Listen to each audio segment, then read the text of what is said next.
आप सबको जय मसीह की। परमेश्वर आपको और आपके पूरे परिवार को आशीष दे। Welcome to my YouTube channel Alpha Omega JM में आप सभी का स्वागत है।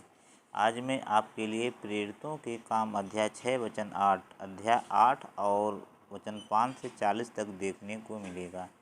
इससे पहले कि हम वीडियो को शुरू करें, आप हमारे alpha Omega JM Hindi YouTube channel को सब्सक्राइब करें और बेल आइकन को ज़रूर दबाएं।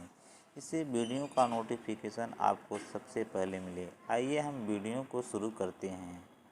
आरंभिक कलीसिया के नेताओं में से एक का नाम स्तिफनुस था। वह एक अच्छा प्रतिष्ठित मनुष्य था और पवित्र आत्मा और ज्ञान से भरा हुआ था।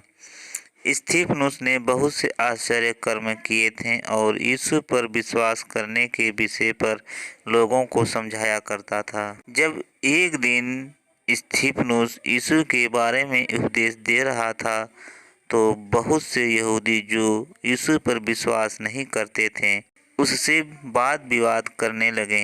इस पर वह बहुत क्रोधित हुआ और स्तिफनुस के बारे में धार्मिक याजकों को झूठा बोला।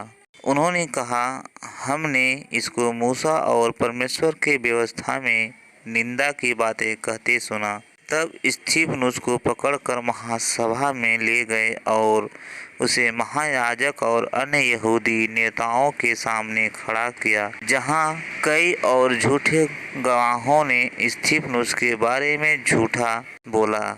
गवाहों ने स्तिफनुस के बारे में झूठ बोला। तब महायाजक ने स्तिफनुस से पूछा, क्या यह सब बातें सच हैं? तब स्तिफनुस ने उन्हें परमेश्वर के कई अद्भुत कामों के बारे में जो उसने अब्राहम के समय से लेकर यीशु के समय तक किया था और कैसे परमेश्वर की प्रजा निरंतर उसकी आज्ञा का उल्लंघन करती रही है, इन सब घटनाओं के विषय में स्मरण दिलाते हुए उत्तर दिया।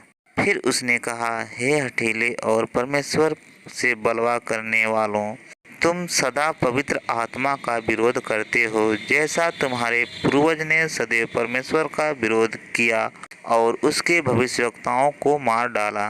पर तुमने उसे भी अधिक कुछ किया है, पर तुमने उसे भी घात किया है, तुमने मसीह को मार डाला।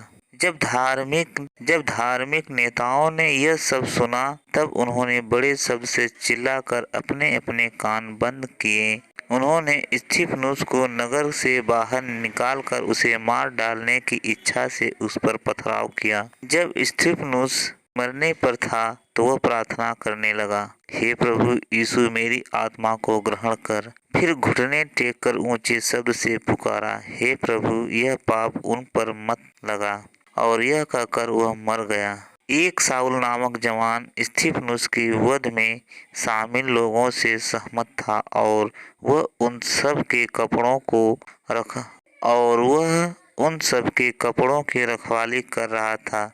जब वे स्तिफनुस पर पथराव कर रहे थे, उसी दिन कई लोग यरूशलेम में यीशु मसीह पर विश्वास करने वालों पर बड़ा उपद्रव करने लगे। इसलिए विश्वासी अन्य स्थानों में भाग गए। जहां कहीं भी वह गए, हर जगह यीशु का प्रचार करते रहे।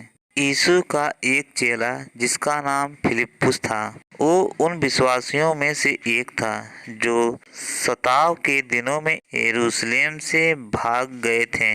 वह सामरिया नगर में गया और वहां लोगों को यीशु के बारे में बताया और बहुत से लोगों बचाए गए। फिर एक दिन प्रभु के एक स्वर्गदूत ने फिलिप्पुस से कहा, उठ रेगिस्तान मार्ग पर जा। जब वह मार्ग में चल रहा था, फिलिप्पुस ने कुश देश के एक प्रमुख अधिकारी को देखा जो अपने रथ में था। तब पवित्र आत्मा ने फिलिप्पुस से कहा कि जाकर इस व्यक्ति से बात। जब फिलिप्पुस रथ के पास पहुंचा, उसने कुश देश के अधिकारी को यशायाह भविष्यवक्ता की पुस्तक से पढ़ते हुए सुना। वह पढ़ रहा था, वह भेड़ के समान वध होने को पहुंचाया गया और जैसा मेमना अपने ऊन कतरने वालों के सामने चुपचाप रहता है, वैसे ही उसने भी अपना मुंह न खोला। यह लोग परमेश्वर यीशु मसीह की बातें कह रहे थे। उसकी दीनता में उसका न्याय नहीं होने पाया, क्योंकि पृथ्वी से उसका प्राण उठा लिया गया। फिलिप्पुस ने उससे पूछा, तू जो पढ़ रहा है क्या उसे समझता भी है? उसने उत्तर दिया, नहीं, जब तक मुझे कोई न समझाए तो मैं कैसे समझूं? कृपया मेरे साथ बैठें।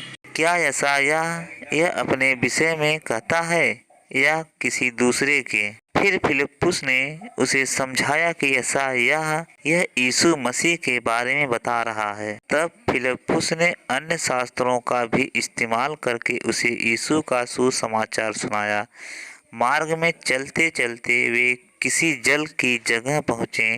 तब कुछ देश के अधिकारी ने कहा कि देख, यह जल है, क्या मैं बपतिस्मा ले सकता हूँ? तब उसने रथ खड़ा करने की आज्ञा दी और फिलिप्पुस और खोजा दोनों जल में उतरे और फिलिप्पुस ने कुश देश के अधिकारी को बपतिस्मा दिया। जब वे जल में से निकलकर ऊपर आए तो पवित्र आत्मा फिलिप्पुस को दूसरी जगह उठा ले गया, जहाँ वे लोगों को यीशु के बारे में बताता रहा। और कुछ देश के अधिकारी अपने घराने की ओर आनंद करता हुआ चला गया, क्योंकि वह यीशु को जान गया था।